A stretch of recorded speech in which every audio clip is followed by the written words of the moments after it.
Imagine living in a world where you are not allowed to fit into one box. Not just a painter. Not just a scientist. Not just an inventor. But all of them at once. Imagine having a mind so restless, so curious, that one lifetime feels too short. More than 500 years ago, in a small town in Italy, a child was born who would grow up to challenge the limits of human potential. His name was Leonardo da Vinci. Today, he is remembered as a genius. A master. A symbol of creativity.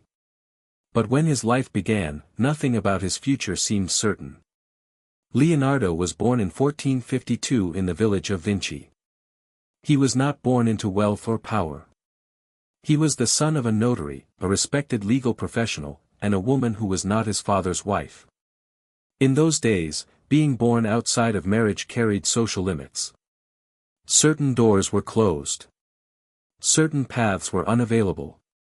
From the beginning, his life stood between worlds. He did not receive the same formal education as wealthy boys in Florence. He did not study Latin deeply, the language of scholars. He did not attend university. In a society that valued academic tradition, Leonardo grew up slightly outside of it. And yet, sometimes what looks like a disadvantage becomes freedom. Instead of memorizing classical texts, he observed nature. Instead of focusing only on books, he focused on the living world around him. The curves of rivers. The structure of leaves. The movement of birds. He asked quiet questions that had no easy answers. Why does water move the way it does? How do muscles create motion? What makes the sky change color? Curiosity became his teacher. When he was still a teenager, his father noticed his talent for drawing and arranged for him to become an apprentice in Florence. Florence at that time was alive with art and ambition. It was the heart of the Renaissance, a period when Europe began rediscovering science, beauty, and human potential. Leonardo entered the workshop of Andrea del Verrocchio, a respected artist and craftsman. Workshops were not quiet studios. They were busy places where apprentices learned by doing. They mixed paint. They prepared wooden panels. They practiced drawing hands, faces, fabric. Leonardo learned quickly. It is said that in one painting, the baptism of Christ, young Leonardo painted one of the angels. The angel was so graceful, so alive, that it seemed to outshine the rest of the work. According to legend, Verrocchio was so impressed that he decided never to paint again. Whether the story is fully true or not, one thing is certain, Leonardo's talent was visible early. But talent alone does not create greatness. Leonardo was not satisfied with simply painting what he saw. He wanted to understand why things looked the way they did. He studied light and shadow. He experimented with perspective. He observed how emotion appeared in the human face. When most artists were focused only on religious themes, Leonardo looked deeper. He wanted realism.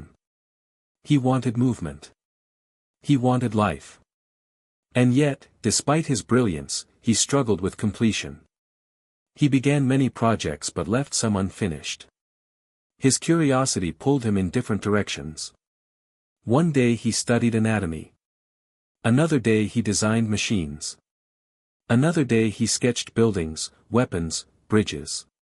His mind refused to stay still. Some people criticized him for this. They said he lacked discipline. They said he moved too slowly. They expected quick results. Clear focus. But Leonardo saw the world differently. For him, art and science were not separate. Painting was not just decoration. It was anatomy. It was mathematics. It was physics. To paint a human body correctly, he needed to understand muscles and bones. To paint light correctly, he needed to study how it traveled. So he did something unusual for his time. He secretly studied human anatomy. He observed bodies carefully. He filled notebooks with detailed drawings of organs, bones, and muscles. His sketches were so accurate that modern doctors still admire them. He was not officially trained as a scientist. Yet he thought like one. He filled thousands of pages with notes and drawings. He wrote in a special way, from right to left, in mirror writing. Some believe he did this for privacy. Others believe it was simply natural for him as a left-handed writer. Inside those notebooks were ideas far ahead of his time. Designs for flying machines inspired by birds. Concepts for armored vehicles. Plans for bridges and canals. Observations about the movement of water and the rotation of the earth. Many of his inventions were never built during his lifetime. Technology was not advanced enough. Materials were limited. The world was not ready. And yet, the ideas were there. This is an important contrast. Leonardo lived in a time when knowledge moved slowly.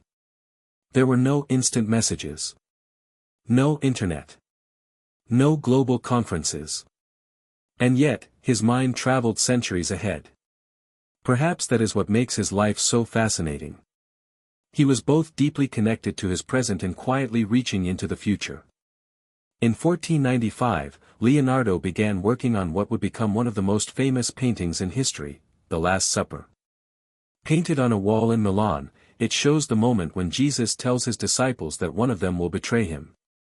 Instead of painting calm, peaceful faces, Leonardo painted reaction. Shock. Anger. Confusion. Fear. Each figure is different. Each emotion is visible. He turned a religious scene into a study of human psychology. But the painting technique he used was experimental. He tried something new instead of following traditional methods. At first, the result was beautiful.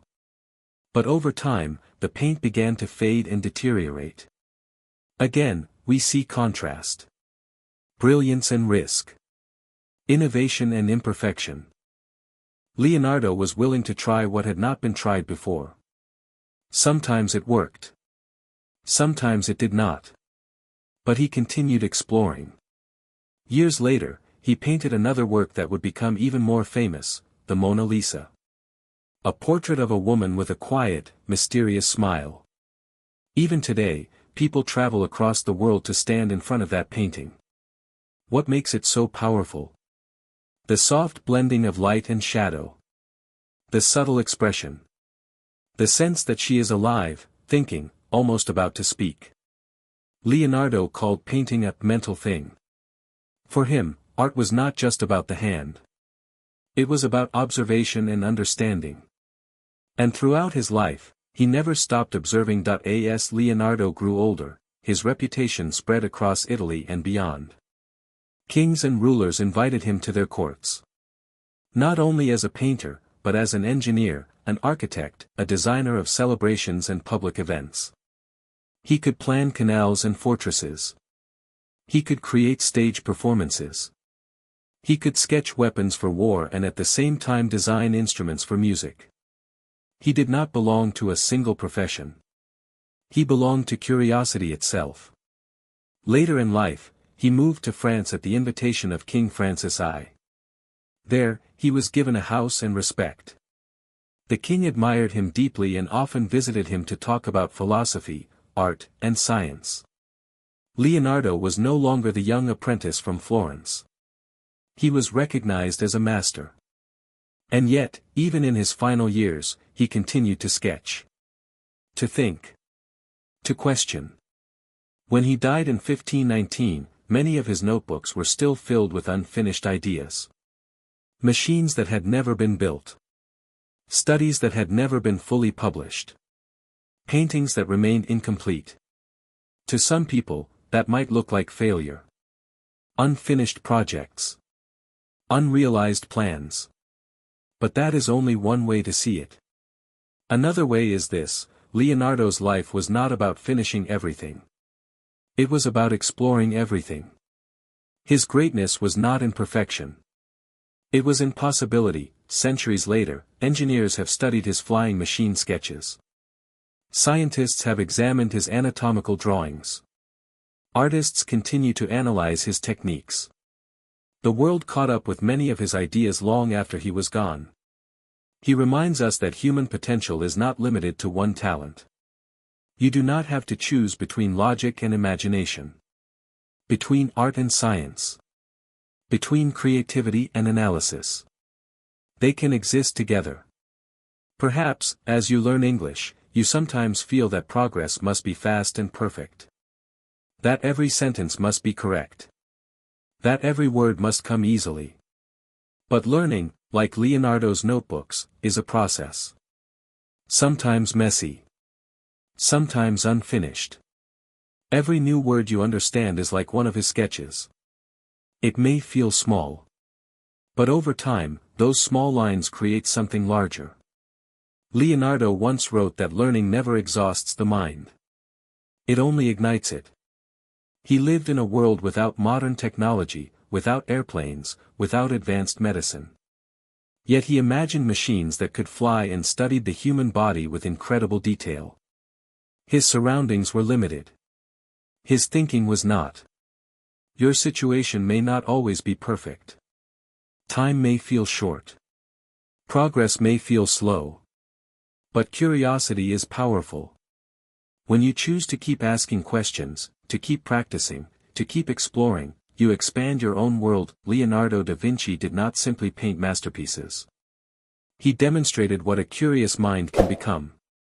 And perhaps the most amazing part of his life is this: he never stopped being a student. Keep learning. Keep observing. Keep wondering. That is how extraordinary lives are built.